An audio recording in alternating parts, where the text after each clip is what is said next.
Welcome back to the More Wine and Music podcast, where every short story has a beat, every voice has a legacy, and every song carries a memory. Today, we're going to dive into the untamed, electrifying, beautifully complicated history of a group that helped shape Motown long before Motown discovered its polish. Last week we were in California. The week before that we were in Chicago. So today we are going to be in Detroit. And we're going to be talking about the story of the Contours, Detroit's hardest driven soul machine. Okay, you guys, imagine Detroit in 1959, a city of factory whistles, corner harmonies, and young musicians dreaming bigger than their neighborhoods. That's where the Contours were born. Not in the glamorous studio, not in a board meeting, but in the real Detroit city, where gospel lived in the churches, rhythm lived in the streets, and boys with big voices and bigger personalities tried to out-sing one another just to be heard. Now, the members of the Contours were Billy Gordon, Billy Hoggs, Joe Billingsley, Hubert Johnson, and later Sylvester Potts. These were a group of friends who just didn't want to sing. They wanted to move. They wanted to explode on stage. They wanted to shake the building. I mean, literally. They tried out for Motown once and got turned down. For some reason, Berry Gordy wasn't really impressed with them. He really didn't like them. It was said that, they were too wild, I guess. And just wasn't, the sound or the stage presence that Barry was looking for. But just by happenstance, just by chance, Hubert Johnson was related to Jackie Wilson. And he knew Jackie Wilson was very good friends with Barry. Matter of fact, Hubert and Jackie, they were cousins. And so Hubert went to his cousin and asked Jackie to ask Barry to kind of give them another chance. And so Jackie did.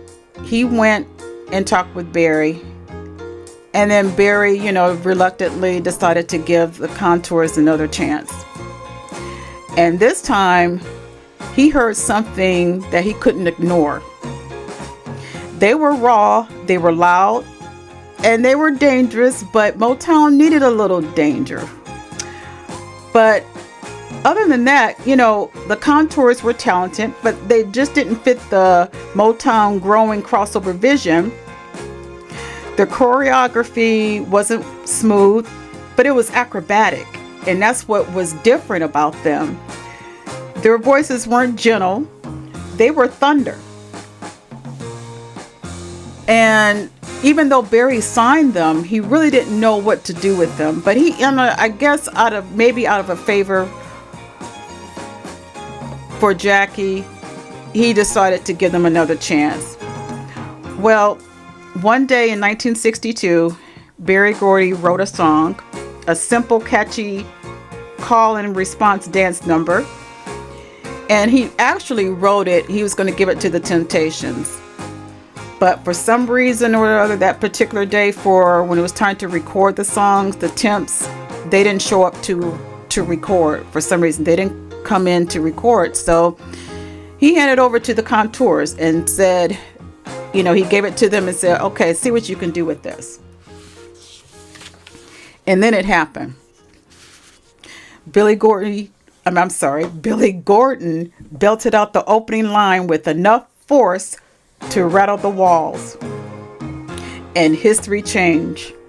And that song was Do You Love Me? It wasn't a song, it was a riot on wax. A sweaty, joyful shout-along anthem that made listeners feel like they were standing in the front of the stage dancing until their knees gave out. And that song, Do You Love Me, it shot up to the top of the R&B charts. It was number 1 on the R&B charts, and number 3, actually, on the pop charts, it raised to number 3. And it became one of Motown's first powerhouse crossovers. So, surprisingly, the Contours even though they were rough around the edges, they made such an impression to where, I mean, that the song is a very hyped up song, and everybody love it. Even in, in the pop, the white generation, the kids, as well as the the black kids. So it did cross over into mainstream. The Contours were finally seen, they were finally heard, and they finally unleashed their style. But success has a price. And behind the dancing, behind the fame, the Contours were fighting a storm. Actually, they were, got caught up, as all the artists did at that time, was Motown's grueling tour schedule. They had the Motown Review. They were always, traveling in the Chitlin circuit. And, on a business standpoint, you have to do that to put your song out there. You got to get out there and sell your talent and your song. You can't be in the studio. You got to get out there and promote your stuff. And Motown did. And it was a grueling schedule. It really was for those kids. I mean, they were young teenagers. But for the Contours particularly, it kind of pushed them into exhaustion. And money was tight. None of those acts were really getting paid. Even though they were out there singing and performing at every major city, from the south to the north to the east to the west, mostly down the south. They started in the Chitlin circuit, but none of them, they really, they weren't making any money, and which drove the pressures were high. Disagreements started within the group, and at that point, the lineup was changing constantly. They really couldn't keep the originals. They really couldn't keep original steady group. Members came in and they went. I mean, it was a joke. Members came and went so often that Motown insiders joked that they needed a revolving door.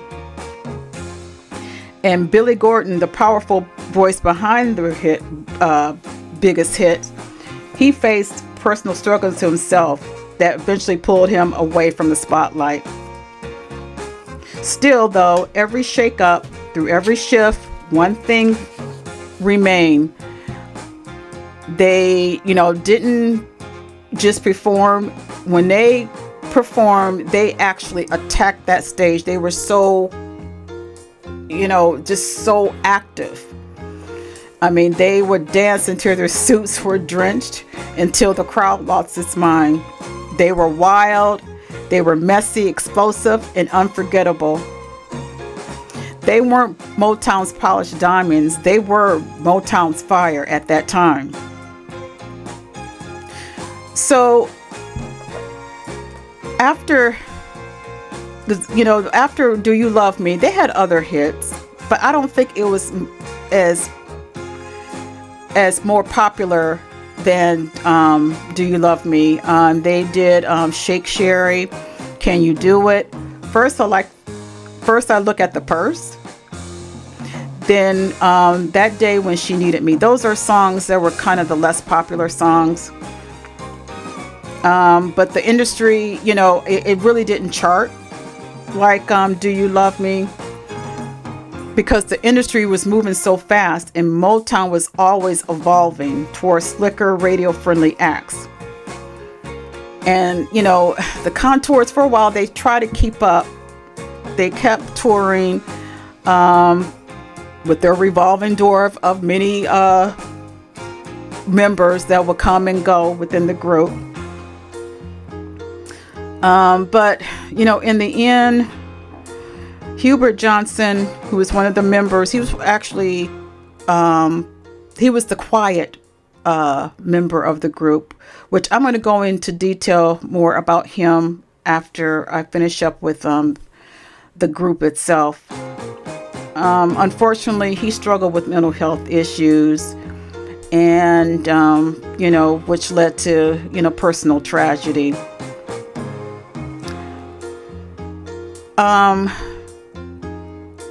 even though the Contours, they were touring well into the 70s, and they kind of revived. They kind of got recognized during 87 with the Dirty Dancing movie. So in the movie Do You Love Dirty Dancing, they did play Do You Love Me, which kind of revived the song and revived the group itself. So it got a chance for the new generation to hear what the Contours had brought to Motown. So the Contours, I mean, I don't know. They were one of the groups, I said the unsung group. They didn't get the recognition, popular. They weren't as popular as the Temptations, the Four Tops, any of those groups. They were kind of, they were kind of like pushed to the side, while the Four Tops and the Temptations were more pushed to the forefront. But nevertheless, we still pay homage to them because the song Do You Love Me, that pretty much put early Motown pretty much on the map. And they have, contributed so much to the making of the Motown song. So, they weren't the smoothest, they weren't the prettiest, but they weren't the polished group. But you have to love them because they were really alive. They were raw. They had that high energy that most, other groups, while they were have more, their stance and everything,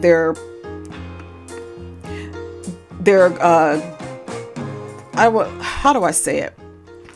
Their dance, their formation of the group have their formation. It was more classic, but the Contours were a little more, they were just wild. So, they were different, but again, you have to, they were part of Motown. So obviously you have to give them their homage and their due. So that's the Contours. Now, I always want to try to, when there's a story behind the story, whether it's the group itself or a member, certain member of the group, I like to go in and talk about them as well. And that was Hubert Johnson. He was known as the quiet soul of the Contours. But, if it wasn't for Hubert and, being related to Jackie Wilson, who knows where they have been, what would come of them. So he wasn't, it was, pretty much him, even though he was kind of the, quiet behind the scene guy. He was, wasn't stood out, but it was him that actually got the group the opportunity to get a second chance through his cousin Jackie to talk with Berry Gordy. Hubert Johnson was born in Detroit in 1941. He wasn't the loudest voice. He wasn't the wildest performer. He didn't need to be. His gift was subtle. He kept the harmony steady. He had a gentle presence and a loyalty that helped form what would become Motown's, most energetic group. As I said about the group itself, he joined with Billy Gordon, Billy Hoggs, Joe Billingsley, and Sylvester Potts to form the Contours.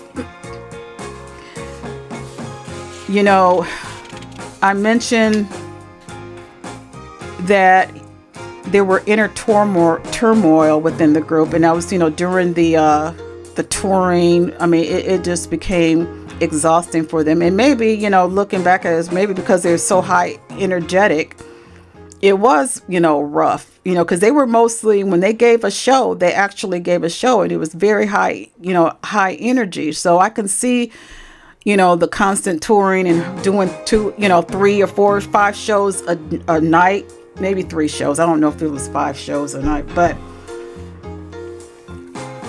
doing, at least 3 shows a night. I mean, it gets, and then being high, you have to, keep up that high energy in performance on stage. It's very exhausting. So,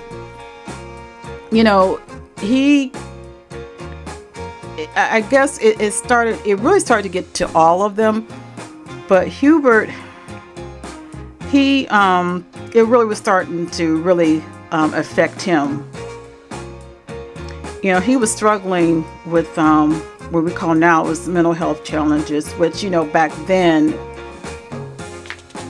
it wasn't talked about. There were no resources, especially for black men or black, any of us as black people. We didn't have the resources for any type of help for mental health. And so he kind of suffered, quietly. And, the group kind of sort of noticed him, his whole personality, which, has changed. He began to withdraw. I don't know what the diagnosis was. I don't know, maybe he was suffering from depression, not sure. But, he eventually left the group, and pretty much, he kind of faded into silence. But by the late 70s, he was living back in Detroit. His mental health was progressing. His family noticed changes. He became paranoid. He isolated himself. He was suffering from depression. And even in the 70s, family and friends did try to attempt to get him help. But again, mental illness and resources, and not only wasn't available, but not only that, it carried a major stigma, especially in the black community. And when you're deemed as back in the day, the old folks would say touched in the head, or just not right, and then saying that you're mentally ill, that carries a major stigma. So, which made it difficult for him to get the help that he needed. So on July 11th, at the age of 40, he unalived himself. He was found in his apartment.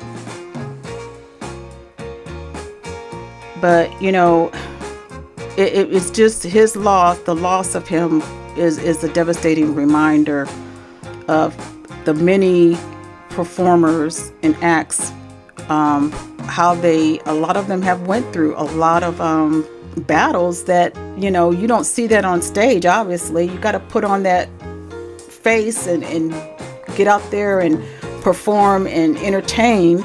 But inside, a lot of acts and a lot of artists are pretty much, they're broken up inside.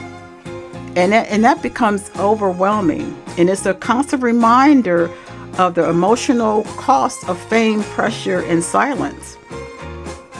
So, the Contours themselves and, Hubert Johnson, they may not be the most famous name in Motown history, but they are a part of Motown history. So I just wanted to kind of talk about him aside from him being, the group itself, but about him. So that's pretty much it about the contours. We're still in the 60s era, and I like to kind of mix it up of the different music that was coming out in the 60s. So we went from Motown sound. I did the Dells. I went into the Mamas and the Papas. That was the kind of the folk lore type music. And I think next week I'm gonna do some psychedelic in the 60s. And I know everybody knows the documentary and stories, but I don't know what it is about Jimi Hendrix that I have to talk about him. I've always been a fan of his.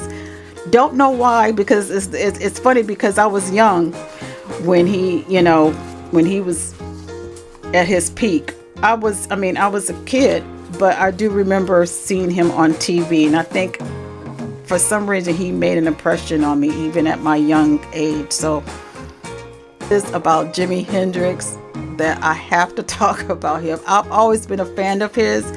Don't know why, because it's funny, because I was young when he was at his peak. I was a kid, but I do remember seeing him on TV, and I think for some reason he made an impression on me even at my young age. So I think next week I'm gonna talk about my man Jimmy. So, but you guys, please hit that like and share and subscribe button if you're on YouTube, and please subscribe if you're listening by Spotify and other podcast platforms. And I will talk with you next week. Bye.